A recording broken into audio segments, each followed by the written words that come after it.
পিছনে যান, সবাই মঞ্চের পিছনে যাবে, সবাই মঞ্চের সামনে, দুঃখিত, সবাই মঞ্চের সামনে যাবে, রোমানরা ব্যানার নিয়ে দাঁড়াতে সবাই মঞ্চের সামনে পিছনের দিকে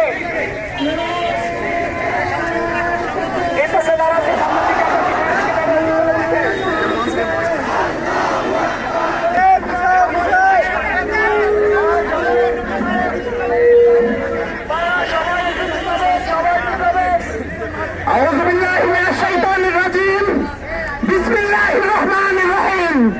দেশের স্বাধীনতা সার্বভৌমত্বের আতঙ্ক প্রহরী বাংলাদেশ ইসলামী ছাত্র শিবির রংপুর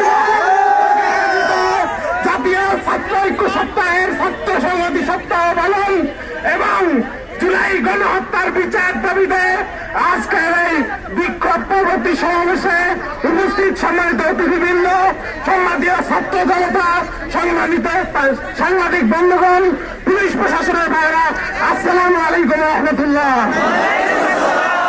আপনারা জানেন 2006 সালে 28 অক্টোবর যে ফ্যাসিবাদের উত্থান ঘটেছিল, সেদিন থেকে আজ পর্যন্ত ইসলামী ছাত্র শিবিরের অসংখ্য ভাইদেরকে শহীদ করা হয়েছে। আপনারা জানেন অসংখ্য ভাইকে পঙ্গু করা হয়েছে,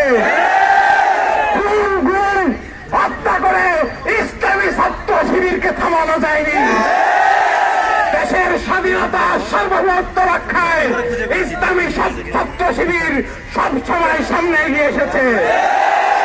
আবারও জুলাই বিপ্লবের পরে আমরা যখন দেখতেছি ফ্যাসিবাদের অপশক্তিরা আবার মাথাচাড়া দিচ্ছে, ইসলামী ছাত্র শিবির আবারও সকল ছাত্র সংগঠনের সাথে, সাধারণ শিক্ষার্থীদের সাথে ঐক্যমত পোষণ করে আজকের এই সমাবেশের আয়োজন করেছে।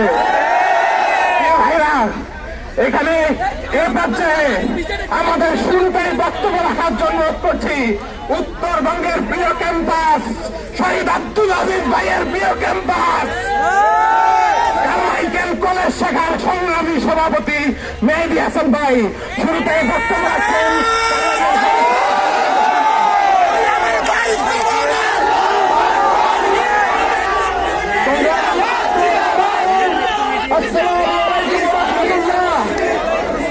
আপনারা জানেন 24-এর গণঅভ্যুত্থানের ছাত্র জনতার উপর কি রকম হত্যাযজ্ঞ চালিয়েছিল, এই অন্তর্বর্তীকালীন সরকার এখনো সেই বিচার কার্য পরিচালনা করতে পারে নাই।